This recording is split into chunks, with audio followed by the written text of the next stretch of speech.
What's up, everybody? Good afternoon. Welcome to the special Super Bowl 59 pre-game show. I am your host, your shepherd. I'm joined by, of course, the Commissioner Rhino. We've got the Super Bowl Steve, a.k.a. DFS Daddy, a.k.a. AB Props. And I'm sure we'll come up with a bunch Drafting of... Dan. Yeah, we'll come up with a bunch of other names along the way. And of course, our newest our newest member that we are most excited for, the one and only the Untitled Fantasy Goat himself. Yes, Yes. sir. Thank you. It's Um, I write too much, and I was just like, you guys were like, do you want to maybe talk? I'm like, yes. I'd love to talk.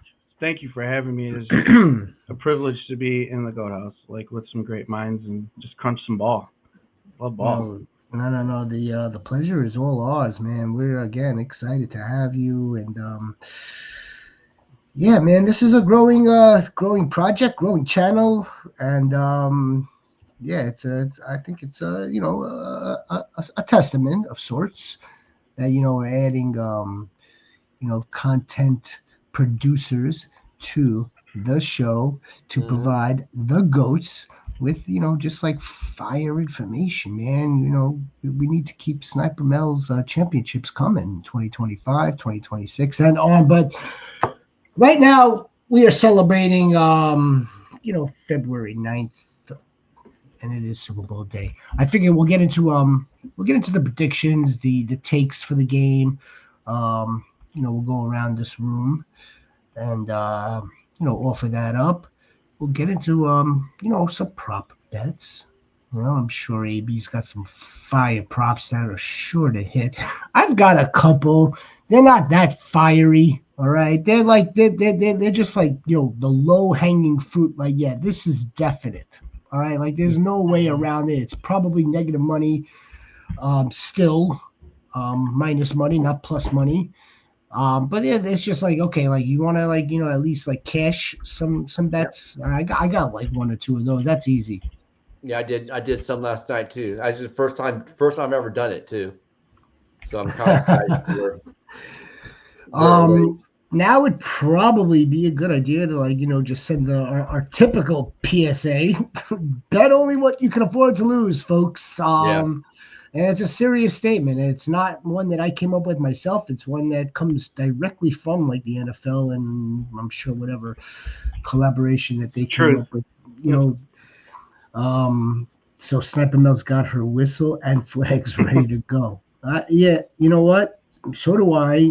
Maybe not as literal or figuratively as that, but yeah, and I know exactly why the sniper is saying that she's got those props ready to go. It's because we really don't have a dog in the race, a pony in the fight. I'm indifferent when it comes to this game. Same. I know you are too untitled, but like before we do all that, let's go through the game. Let's go through the takes. And for me, it's simple. All right, I think the Chiefs are going to sell out to stop Saquon Barkley. I think they're going to because they're looking at like their last few games against the Bills last week, 2 weeks ago. James Cook on not even a full workload got close to 100 yards, and then let's factor in Josh Allen. The week before that, Joey Mixon, of all people, who normally doesn't have a good game against the Chiefs, happened to have had a decent game against the Chiefs, close to 100 yards. Mm-hmm. And C.J. Stroud decided to run for like 35, 40 yards. The team has been susceptible against a run. And now they're facing like the number one rusher in the game, one of the strongest rushing teams that we've seen all season. With, and again, another more than capable rushing quarterback. He may not be the Jaden Daniels / Lamar Jackson's at this point of his career, but he's a smart, crafty scrambler, runner of the ball himself. but they can't. They're gonna have to commit or at least sell out to stop one of them. It's going to be a very. It's a tall task to say, okay, we've got this guy covered and we've got that guy covered. And as long as we've got both of these guys covered, there's no way in hell we're going to lose the game. That won't be the script as far as I could see it. So you've got the Chiefs that will commit to at least attempting to stop Saquon Barkley. From there, this becomes the Jalen Hurts show. I feel like you're going to see a lot of short passes, intermediate passes to Dallas Goedert, coming out of the flat. A flat that'll be wide open for him, intermediate to A.J. Brown. They'll take their shots. They certainly will with Devontae. And I think that is the blueprint for success. The more that Jalen Hurts and the Eagles, as long as they are the focal point of the offense and not necessarily Saquon. It's not that Saquon's going away. It's just he can't be the absolute focal point. No. You know, so as long as this game kind of flows through the passing game or the RPO game with Jalen Hurts, then forget about it. Then Saquon's going to have a lighter box because they're not going to know what to do and how to commit to stopping the Eagles.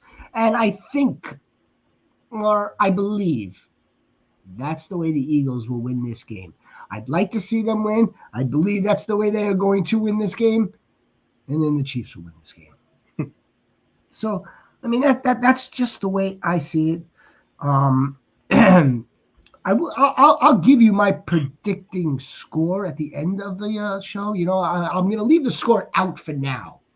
But I think that, again, that's what the Eagles need to do. They need to pick and choose their spots, so to speak, with Saquon. Mm-hmm. But really pick and choose how you want to use Jalen Hurts. Pick and choose RPO, Jalen Hurts, Dallas Goedert, A.J. Brown, Devontae. Or get another guy in the side.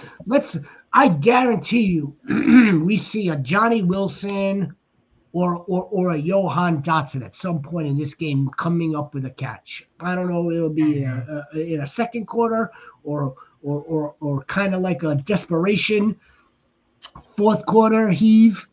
But I guarantee you that we see them as well. I guarantee you that we also see a Grant Calcaterra if they want to go heavy with Dallas Goedert. Mm-hmm. And I think the more creative that this Kellen Moore, Nick Sirianni Eagles team has come up with in terms of their game plan is the more creative this gets. And it's not to say that the Chiefs don't have countermeasures. Of course they have countermeasures. This is the Chiefs defense. This isn't their first rodeo. They've seen it all. Again, we spoke about this, Rhino, AB, Untitled. It's like, okay, if you think that the blitz is coming from the right, it's not. So just anticipate that. They have to anticipate the pressure that the Chiefs are going to bring. They have to anticipate what Nick Bolton is doing. Because he's just going to be hovering around the line of scrimmage. He's just going to be there. Do you think he's coming in? No, he's not. He's going to be in coverage. Why is he in coverage? Because one of your corners just came off to rush. And that's why he's in coverage now. And in 1.5 seconds, the play's over. It's dead. Nick Bolton didn't really have to do much other than just make you think or make you guess what he's about to do. That's the other thing. And then I'm going to turn it over to you guys. I think we're going to see the Eagles run a lot of no huddle, and they're going to be in a lot of different types of formations. If they're in a lot of no huddle, that makes it harder for the Chiefs to now set up pre-snap to get into what they want to do. It's going like they won't have as much time. So if there are more no huddles, more like, I don't know, bunches or stacks, just do a lot of different types of formations. Don't allow the Chiefs to get up and press you. Not to say that A.J. Brown or Devontae can't win a one-on-one on a press coverage, but look, I think that's the blueprint for a successful Eagles win. And I'll get to the score definitely later in the show. What do you think, guys? Go ahead. Go Super Bowl, Steve. I mean, I think it's just like you said. You know, if the Eagles want to win this game, it's going to come down to Jalen Hurts. Jalen Hurts is going to have to make a play with his arm. He's going to have to find a way to identify a blitz and get a guy wide open. He's going to have to, you know, find some holes in whatever, like in the zone or any mismatches that he can in man.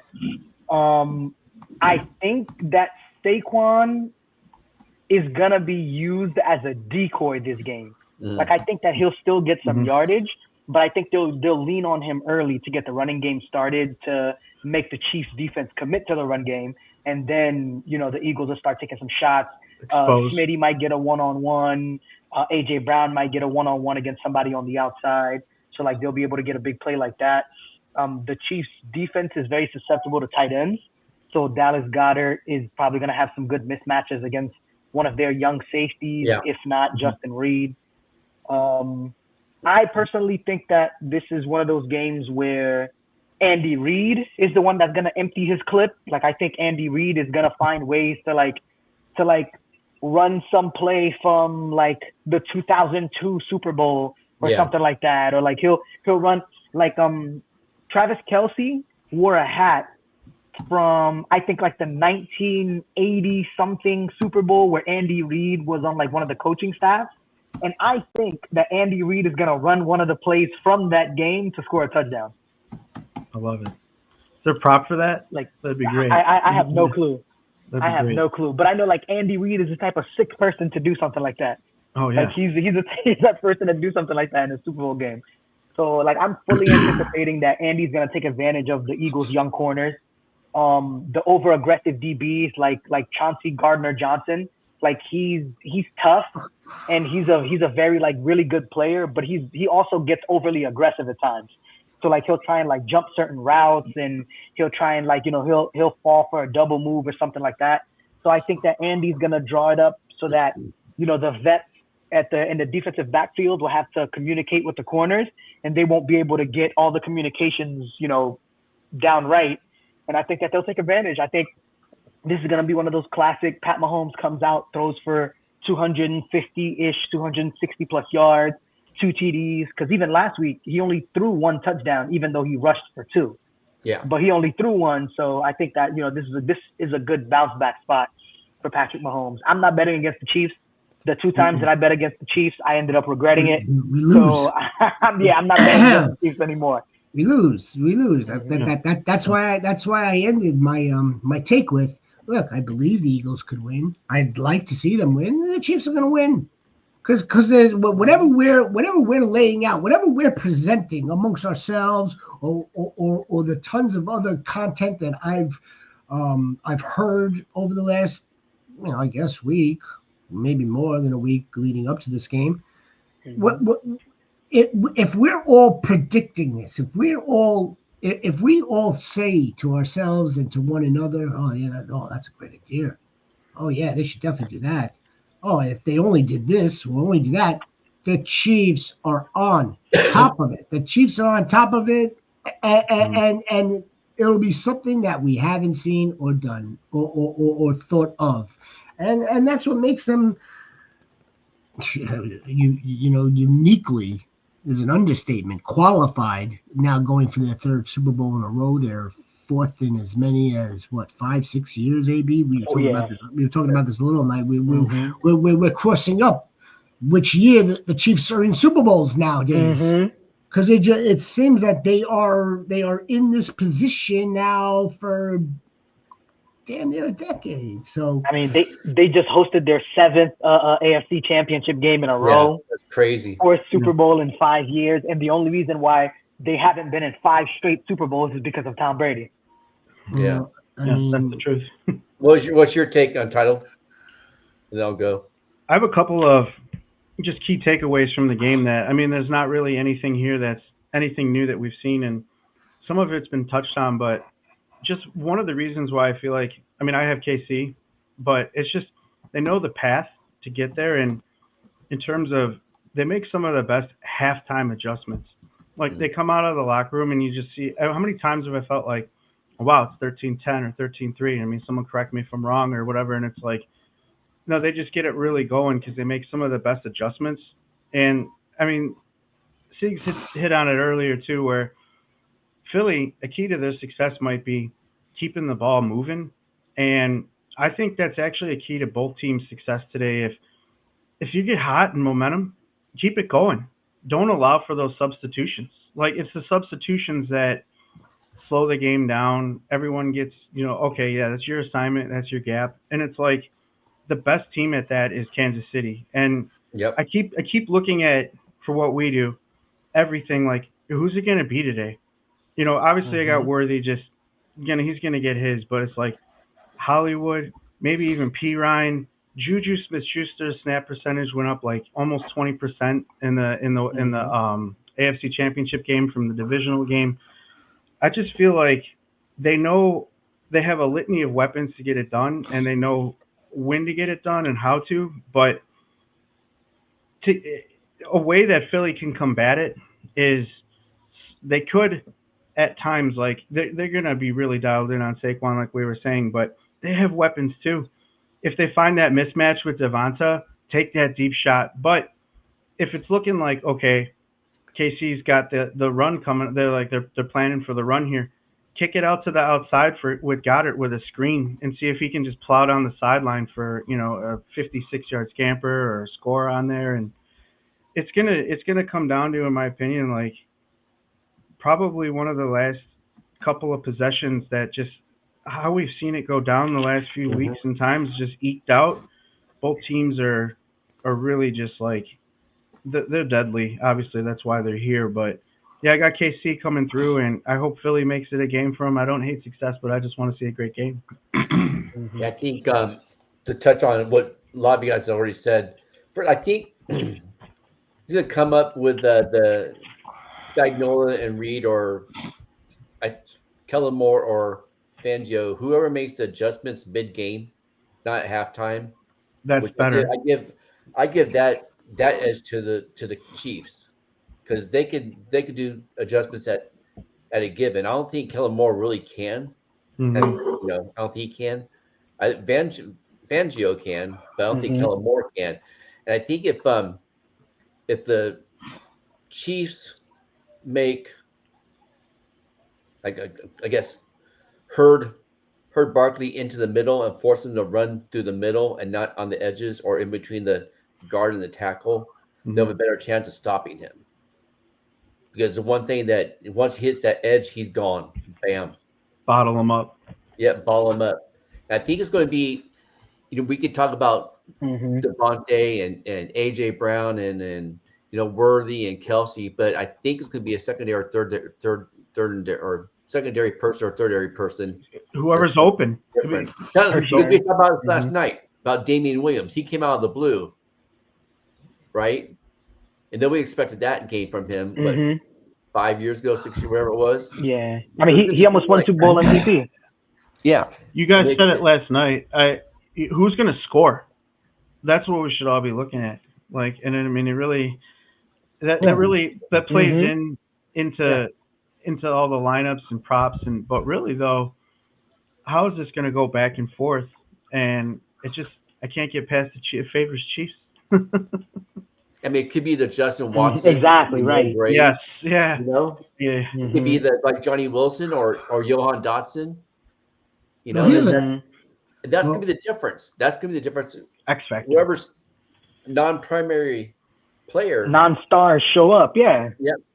Whoever's like third or fourth best player shows up, and honestly, And I think that also favors KC because they're so good situationally, where it's like it doesn't really matter who's out there as long as the person who's out there does their job according to what the defense is giving them. They're going to be wide open. Travis Kelce said Andy Reid could get his dad open if he was in a 12-man huddle. Like that, and it's true. Always about the role players, okay? Yesterday, Lakers played Indianapolis Pacers, right? The only starter they had really going was Reeves. All the role players stepped up big time. Austin Reeves had a great game. I mean, KC. So, that's but people, we don't, as fans, we always look at the stars, and it's like all of a sudden this dude out of the blue. We look at freaking what the dude from the Giants, the helmet. Oh, David Tyree. Yeah, that was his only catch all year. That helmet catch. And then the next year, something just out of the blue down the sidelines. David Tyree. Well, the other one 4 years later was Mario Manningham. He was a little bit better, but his catch was still ridiculous. So it's only be something like that. I mean, to your point, the Chiefs' third best wide receiver is Hopkins.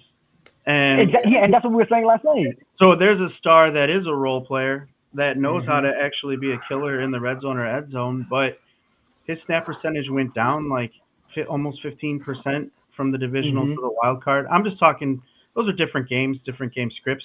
But when push came to shove, I'm looking at who was on the field, and Hollywood and Worthy, and Kelsey's snap percentage is not going to change. You can think about this too a little bit here. So if they send Worthy and Brown as go routes and leave Hopkins open, they're going to be covering Brown and Worthy. And Hopkins still has damn speed. And Hopkins is one of the best contested ball catchers in the NFL still. That's why I keep thinking they're going to draw something up for him inside the 10-yard line. Even if he doesn't end up catching it. Even if he doesn't end up catching it for whatever reason, they're going to give him a shot or two in the red zone. They're going to give him a chance to score a touchdown in the Super Bowl. He's never been here before. Trusted ball target, because one thing I didn't talk about before was who's going to protect the football. Ball safety today is so even though I don't think it gets scanned in live time as much as we might think, but like that's the emphasis back on who's hot with it. Like there could be a drive where P. Ryan rips off like 4 receptions in a row because it's trusted, boom, bing, like get it underneath, go.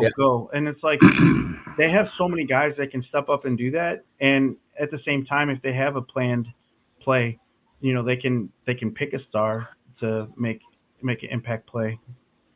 Kelsey. Noah Gray. Noah Gray's usage has gone just Noah Gray, exactly. Up and up. Justin Watson. Justin Watson. Got some hands.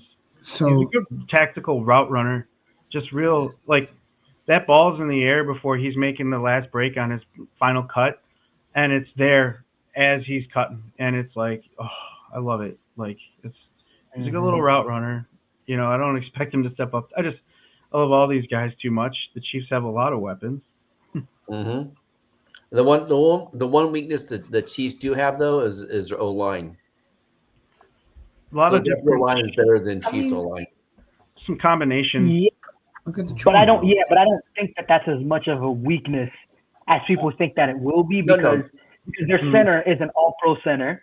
They have their right guard is the one that's a rookie, but then their left guard, Joe Thuney, they moved him out to left tackle, and he's an all-pro caliber left tackle.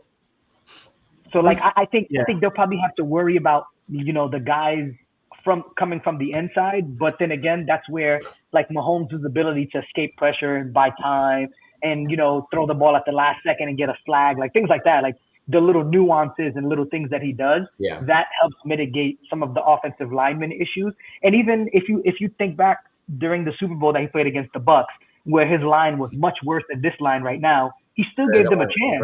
Like how many touchdowns did his teammates drop? Tyreek Hill had a touchdown, hit him in the face mask while he was in the end zone and he dropped it.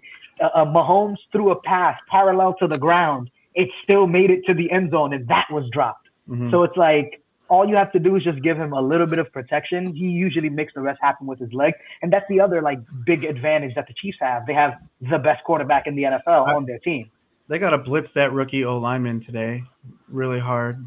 Yeah, they're going to have to. Yeah. They're going to have to try to apply some pressure or get him some one-on-ones with Jalen Carter. That too. I was trying to find on the fly just how many different O-line combinations that the Chiefs have used this season. And it's like, I mean, the last time I had seen that, they were just really effective still with just overall play per total yard per attempt. And it's like, it didn't matter whoever they were shuffling around, they were still finding a way to move the ball down the field. And it didn't even look pretty at times, but they were still moving the sticks. And they were taking the scores that they needed and then just really kind of picking their time, like waiting to strike. Yeah. Good stuff. I'm trying to look at right now just to see if anything had changed the last time we checked it a half hour ago. No, I think the line is still holding at -1.5, over under 48.5, and I think a lot of folks. Some places brought it down to 1. I just get the sense. Tell me if you guys feel this as well, that the majority of those that are trying to predict this game, analyze this game, that they think that this game is going over. This is going to be a high scoring affair. I don't think it's going to be. I think it's going to be. I don't think so. Now, again, we're talking about two of the best defenses playing one another. Yes, it's going to be a chess match. Yes, both of these offenses can score at clips, but I kind of feel like they're going to be buttoned up. They're playing intense. They're going to play tight. What's the over right now? Right now we're at 48.5. Okay. Yeah. I think that when it comes to games like this, okay, so for example, the last Super Bowl game that was really low scoring that had two high powered offenses were the Rams and the Bengals, those two Super Bowls. That Super Bowl, because that was, it wasn't extremely low scoring, but the defenses did enough, and that's because they had, one side had a generational talent on defense, and then the other side had arguably one of the best stockpile talents, and Lou Anarumo was on one that year, and he shut down Mahomes and things like that.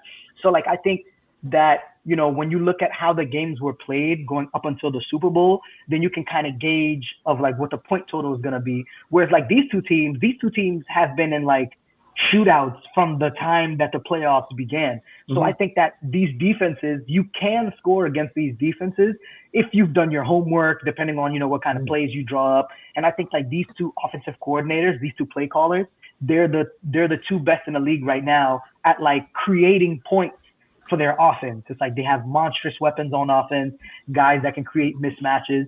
So because of that, when they go against these types of defenses, it's all it takes is one explosive play and you're in the end zone. It's not these teams are going to have 17, 19, 22-yard drives and things like that. Well, shootouts. So I do think these two teams are going to. Yeah, the shootouts absolutely favor the Chiefs. One score game favors the Chiefs. But that's if they get into that shootout. That's if they get into that one busted play. Whether it be with Xavier Worthy or whether it's actually with a DeAndre Hopkins, which I doubt. Right. Again, if that does happen, or even what about the pick six to the house, something busted, right? Or a fumble six or return for six, something along those lines. Okay, then we're talking about a much different scenario. But if this game is just played as clean as possible, without the turnovers through 3 quarters, without many penalties, right? Without any of that, if we see punts, then the game definitely favors Philadelphia in my mind. But again, but just push alone guarantees there won't be any punts. Chaos. It's gonna take something that again we haven't talked about, we haven't predicted.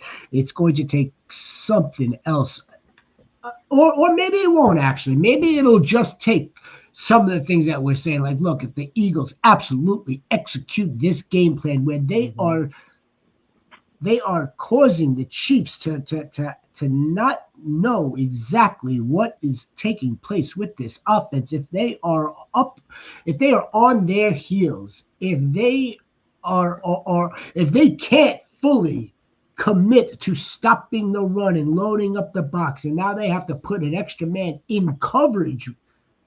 And if they are blitzing and Jalen Hurts is picking that up, I think we've got ourselves an Eagles win. All right. So let me ask you guys a question because it just popped in my head. Yes. Special teams. Which special teams group do you think is better? To me, I think it's Kansas City. What's that kid's name? Nico Remigio. Remigio. Yeah. Fra Diablo. Yeah. That dude's lightning in the bottle, man. Why don't we do this real fast? He's And then let's move on. Let's do this. Let's do this real fast, and then let's move on. We could spend freaking 2 hours talking about this game. Why don't we do this? Who are we giving the edge to? Coaches. Go. Coaches. We'll go through each category. Andy Reid. KC, yeah. All right, so that's 1 for Kansas City. How about passing game? Kansas City. 2 for Kansas City. The running game is Philly. Eagles. Yeah. That's 2-1. Wide receivers. Philly, actually. Yeah, I've got to give it to Philly. Yeah, absolutely. 2-1. 2-2. Okay, look at how this is shaping out. Let's go D line. it's a draw. I could give it a draw. Yeah, actually. yeah. If we were going individual talent, I'd probably go with Chris Jones because I prefer Chris Jones over Jalen Carter. But as a unit, it's got to be Philly as a unit. 3-2. Yeah. Secondary. Yeah. Kansas KC. City. Yeah. Yeah, I'd give it to KC. Yeah. There's the only one that I've seen shut down AJ was KC in the past. Well, not KC. Many people have, but it's a battle. It's a heavyweight battle. They shut him down. He gets one. Shut him down. I would give the secondary to the Eagles, but we'll go 3. That's 3-3. What am I missing now? I'm missing special teams. Special teams. I go KC. Yeah, I think KC special teams. Yeah. Offensive line. Yeah. O-line. O-line got to go Philly. Yeah, Philly.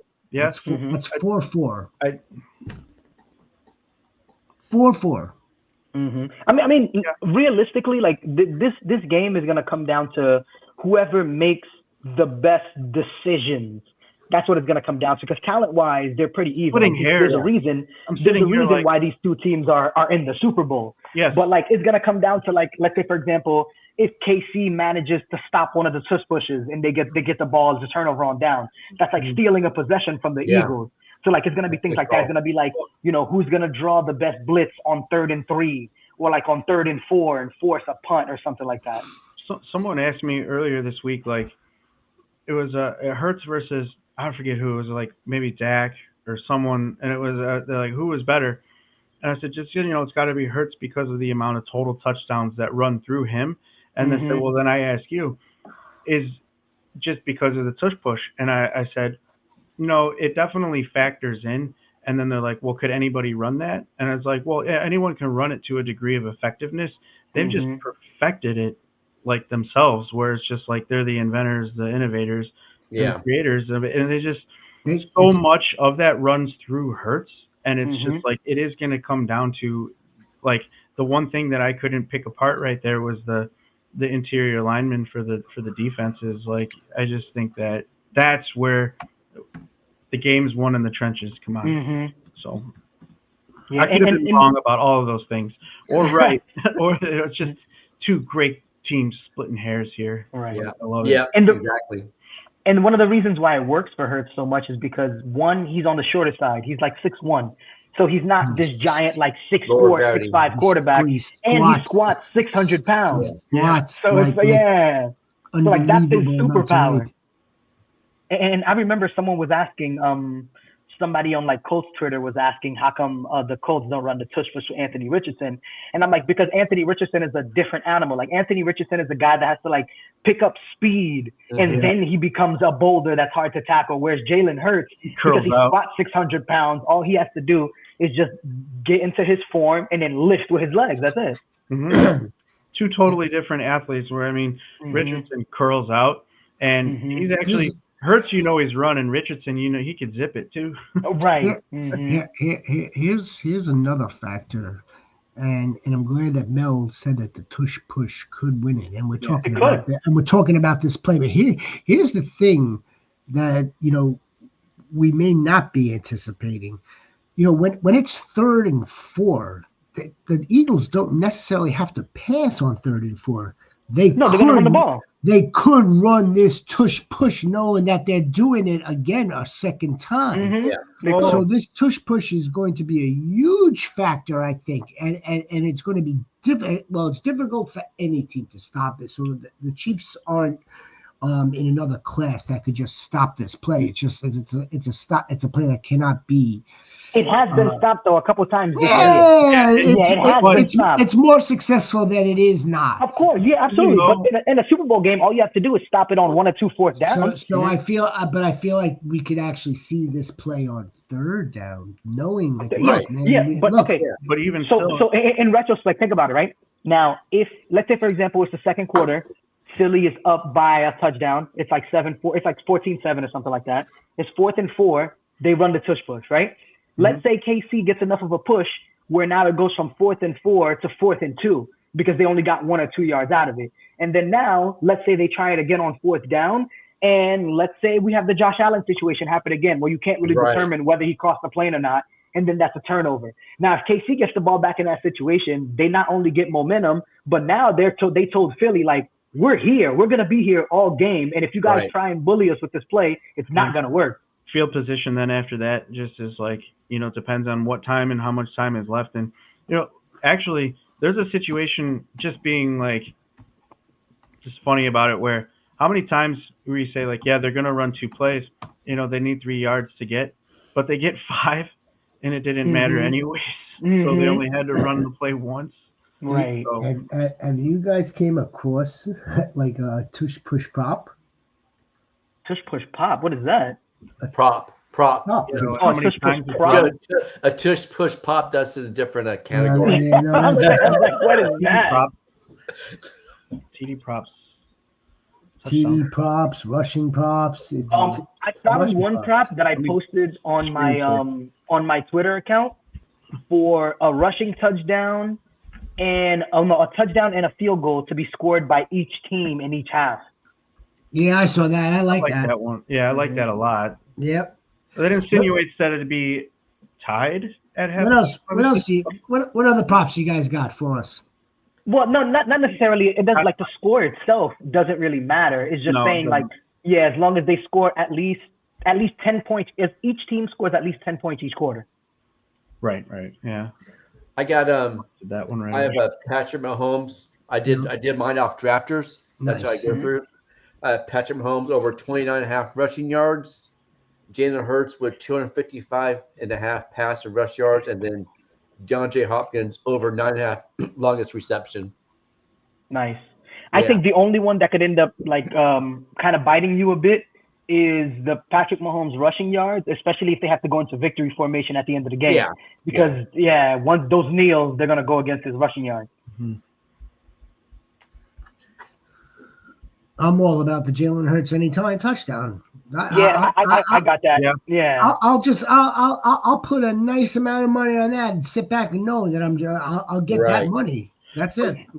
I mean, like I guess I could screw around with some of these others. Like I like that one, the combined that AB just told us. I like that one.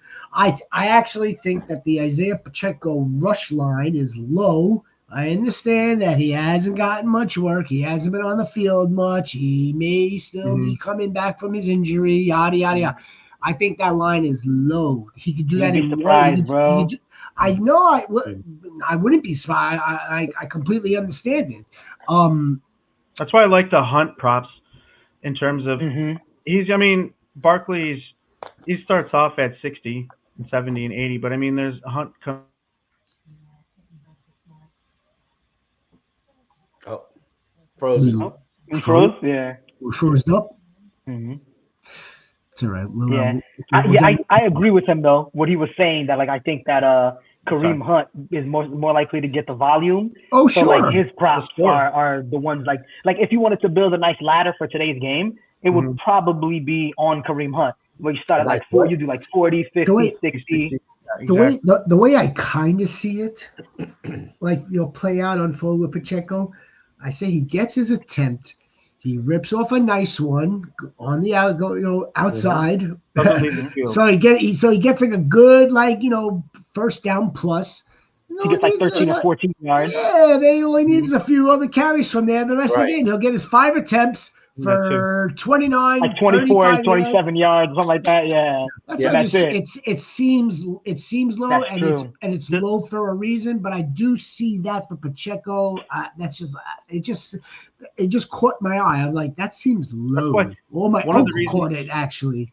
Why I like some of these props too is the Chiefs do it better than anybody, well, as good at least as anybody else, in that part of their passing game operates as their running game, where they can just kick it down underneath to any of their running backs that can haul it in. Pacheco can catch. Hunt doesn't have hands as stones necessarily, but I mean, Pirine, I was trying to find some of his, just like how many times he could potentially get involved. 2 receptions, 3 receptions, especially all of that could come on one drive too. You could see all of that just shift at the drop of a hat, where he could just totally you could that's the Chiefs though, to the core of the essence of who they are in the whole season. You're like, oh, I'm not going to hit this one, and then right out of the gate, nowhere, or right at the end, last drive, like they could hit everything you need on one bet. Cover all. By the way, Samaje Perine to get 25 receiving yards is at like plus 350 right now. Okay. Damn. That's interesting. Yeah, I think his actual prop is at like 7.5 receiving yards, something like that, something low. We look at how many. Okay, so it's 25. Well, how many receptions do we think that's going to come on? And they're going to come back and say 2.5. And how many times do you think he'll actually touch? There's that 3. I think that. Yeah. It really. I was looking at the usage of Pacheco and Pirine, and it's a lot. All of it is really. It's dictated by where they're like, Houston. I mean, it's a different game than against Buffalo, and it's just like different situations call for different skill sets. What game are they going to be in? I think that the safest play for a Chiefs running back to score Kareem Hunt. Just get Kareem Hunt the anytime touchdown. That seems to be the most the most likely to happen. I have a 2-legger with Kareem Hunt and Jalen Hurts. That seems to be the most likely, because again, you're gonna go to the guy that's been the most reliable for them within in that part of the field, to score the touchdown. We've seen him do it now. Something funny about him though. Since late October, there is something funny about him. He's 29, 30 years old. That's what's funny about him. Yeah. No, he played for Cleveland. That's funny. I trust him in that he's obviously the lead back and the preferred option and the trusted option, especially on the goal line. I was looking at some of his usage, and it wasn't as high as I thought it was, and that just is more. It just shows more of what the Chiefs try to do, is spread everything around. His 50% snap percentage, 55% snap percentage. All right, Pacheco 38, Pirine 21 or 18, and it's like okay, like they're spreading it around, but he's still gobbling up the majority of like the attempts and on the ground, the work. And 15 is not unreasonable to think that. And in some of those, the Chiefs, Mahomes possess the ability to get into the red zone, especially deep in the goal, like in 2-3 plays. Sometimes Allen can do this, Burrow can do this, Lamar even. I mean, he can do it a couple of ways, but I trust Mahomes to do that more than Hurts deep. And then I don't want to count out the Eagles. I just think they have maybe more meaningful opportunities to score, and I think maybe that could favor Hunt and Kelsey. he right down there. If they're right on the goal line, Kelsey's just like, it's just like they're gonna do what they've always done. I can't wait to see who the random touchdown goes to. And it would be hilarious if that random touchdown goes to like a seventh lineman that's declaring on like a weird backside leak play. I heard one dude. Oh, man, I wish I've never heard of him before. He was just on TV, as a matter of fact. Maybe he was on for CNN. He said that the random dude, they used the word, like a guy that you wouldn't expect to see score. He said Juju. I'm like, that ain't random. I almost said that. Random. That's not random. That's not random. We could see Juju Smith-Schuster. One of my favorite lineups of yours last night had Juju. Jimmy Jew. Mm-hmm.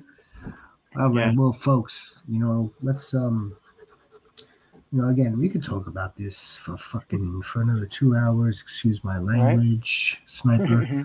But why don't we do this? Because I know we want to get to the pregame ourselves. We want to get to the food ourselves. If you guys got food, by the way, what's on the menus for today? I got some barbecue bacon cheeseburger meatballs going on the Traeger right now, and then a tri-tip beef stew. Nice. In the crock pot. Yes, sir. Barbecue bacon with meatballs. Well, I'm in Chicago. I got some Lou Malnati's deep dish pizza coming my way later, and then I'm simple. I'm just gonna have some ice cream, and then make my wife to start her all off. Though my wife makes this amazing corn dip that it's Philadelphia cream cheese is aptly. I'm just gonna have some ice cream. But no, I keep it simple today. That just sounded so wholesome. We're gonna have some ice cream afterwards. Oh man, ice cream is my weak spot. Is ice cream. That's exactly what I'm gonna do too. Truth be told, I have food with my wife and some ice cream after. I typically have ice cream every night, but every night's not the Super Bowl either. No. Right? Well, no, not at all. God, I'm still stuck on barbecue bacon and meatballs on a Traeger, smoked and cooked and ate and this and that. Sniper said yesterday, I think she's got brisket. Yeah. The best Super Bowl party that I ever went to was in Nashville, and it was a friend of a friend, and he's just like, must have had 60, 70 people over at the house, TVs in every room. Everybody brought food, pork, chicken, brisket, and I was just so full that but it was Nashville barbecue, and I was like, even though I'm full, I'm force feeding myself because it's never. I'm not going to eat chicken and pork this good until I come back here. So, damn. So pizza today. If you're in Chicago, it's got to be pizza. What about you, C? We got some sandwiches coming from the deli. Nice. Yeah, just some chicken cutlet, bacon, just regular sandwiches. Nothing spectacular. I'm kind of craving wings. I am craving wings, but I've been craving wings for like weeks now, and I think another day, another feeding will pass without wings. But I do want some freaking hot wings, like hot. In any event, enough of this food because my stomach my stomach is growling, so to speak. My mouth has already been watering since I heard barbecue bacon. Folks, we ran a very special promotion and giveaway with our friend Brainy Ballers. Okay, he makes very cool. He makes customizable mini helmets. We have 12 entrants to get one of these lucky helmets. Nice. Yep. We're gonna draw that right now. Right now, we'll get this going. Rhino, we were talking about this last night, right? We did a horse race, right? Horse race? It wasn't a horse race because I was searching. I was like horse races. Horse race contests, and I was getting like the Aqueduct, the Kentucky Derby. I was getting like horse races, And I actually went back to our show where we did the first one, like all the way like in September. Mm-hmm. And it's just regular football people. Regular football people. There's no goat races. Yeah, so let's get this going for Sniper. And we know she's gonna wind up winning anyway. And how they give us the information to send the stuff to? I don't know. Whoever. Well, they email. I can put the email out. It's a good question. I mean, whoever wins will work it out from there. I'm sure.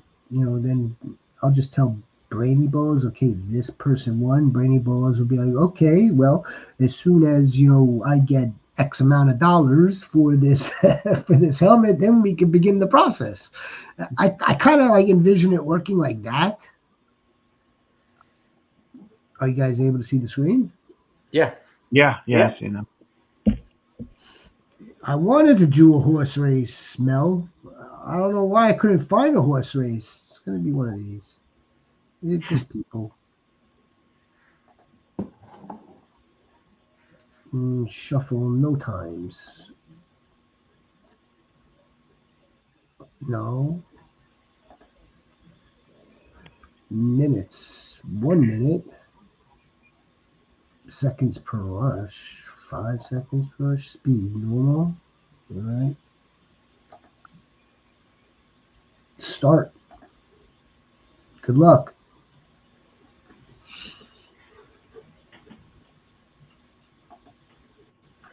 And usually whoever look at this. in the front will usually not win. Look at Farks. I'm just getting out of the gate real slow. Yeah, by the way, so someone like Fark, somebody like Hussein, we lumped in here just because they're good friends of the show. Look at TD, good friend of the show. Nash is just filling the name and right there. I'm like, Swan. Yep. Oh, here it comes. Stop and go. Stop and go. Oh, that's crazy. Shane's like, Let's go. Oh no. Was it TD? Somebody's gonna say this is rigged. TD. TD won. Of course. Nice. I love That's that. crazy. Stop and go closed. They closed so much space. The recovery speed was incredible. Yeah. And still finished. The recovery speed. Sniper, we'll get another one going for you. Maybe not today, but we'll get another one going for you. I'll get you your own mini helmet, your own customizable Packers helmet. All right, well, guys, we covered the props, we covered our takes, the bold predictions, our bold takes. Now let's get prediction time, final score time. I want to go last because I went first last time. Mm-hmm. So, all right. So Rhino, you go first. All right. I think it's gonna be 15-6. What?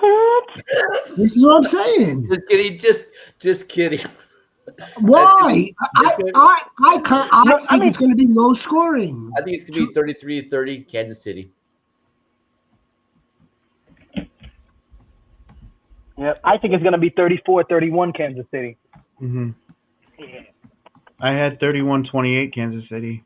That's what I settled on. Sounds about right. I definitely think this game is going to work.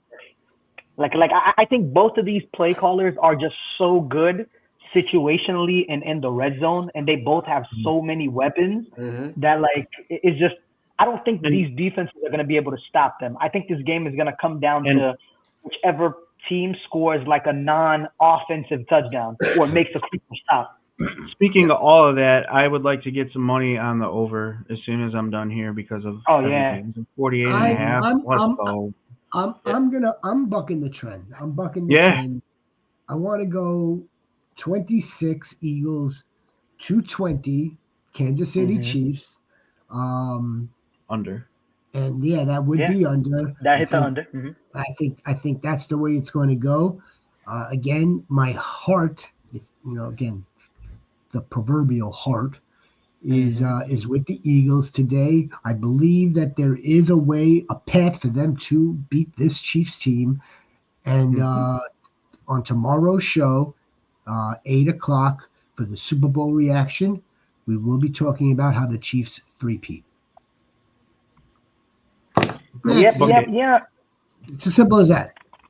So yes, it's as simple as that. Eagles emotionally, Eagles schematically, and Chiefs up here intelligently. I do think they find a way to get that 3, but if there is anybody right now that can, Philly's so deadly. Let's see what those weapons do today, and let's see. It's just going to be a back and forth battle. Let's see if they shut them. They are deadly, Untitled Goat. They are so deadly, dangerous. And let's not forget. And I'm not sure if any one of us has addressed this actual aspect. The Eagles are kind of battle tested.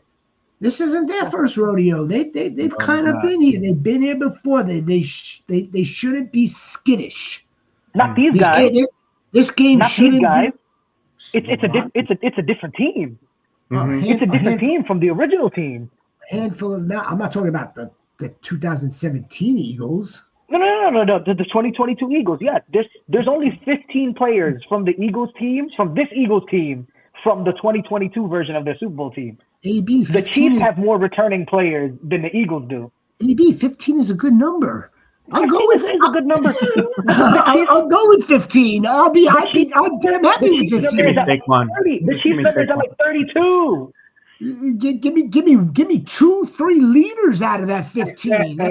Right? Yeah, but unfortunately, you're gonna need like at least 25 of them to get it together to win a game like this. 15's not enough. Those 15 come in the locker room first and tell everyone how it's gonna go today. But you have to think about it like this, right? Like, for example, guys like Trent McDuffie, George Karlaftis, they don't know what it's like to not play in a Super Bowl. That's literally Isaiah Pacheco. They don't know what it's like to not play in a Super Bowl. They've been in a Super Bowl every single year they've been in the league. And in 2022, rookie Trent McDuffie was giving the Eagles receivers hell. I'm not suggesting that the Eagles don't have the experience. We all know that the Eagles have a ton of experience with a ton of pedigree for this game. We know that. The Eagles have been here again.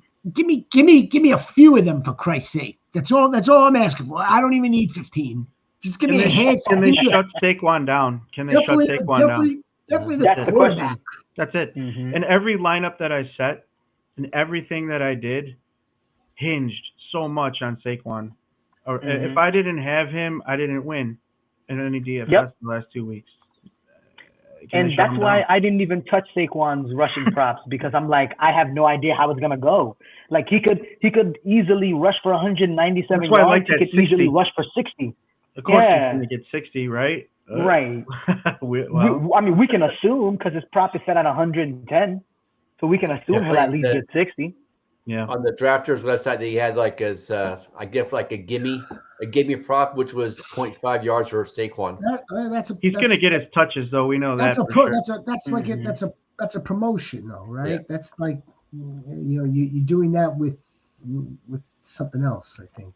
However that works. Right. I've seen that before. It's cool. Yeah. All right, guys. Great show. Cool. I want to thank everybody for joining. Sniper. Drink responsibly. I hope you have a great. Yes. Hope you enjoy the game, everyone. We will be back tomorrow night, 8 o'clock, right? 8 o'clock for the reaction, and that's it, man. Let's go Eagles. Let's go Chiefs. Let's go great game. How about that? Let's go great game. Great game. Let's go three-peat. Let's go legacy. Let's go history. I missed out on it the first time because I was hating on Brady because he kept beating Peyton Manning. But this time, even though I still hate Patrick Mahomes, because actually we are one of 2 teams that have a winning record against him in the regular season. That matters. I don't care. But anyway, I'm here for the three-peat. I am here for the history. I am here for all the haters. Anybody who says that the refs have something to do with this is just not paying attention to the football that is actually being played. Yeah. All right. There for a reason. All right, guys. Great stuff. Gentlemen. Have a great one. Yeah. Enjoy the game. See you tomorrow night.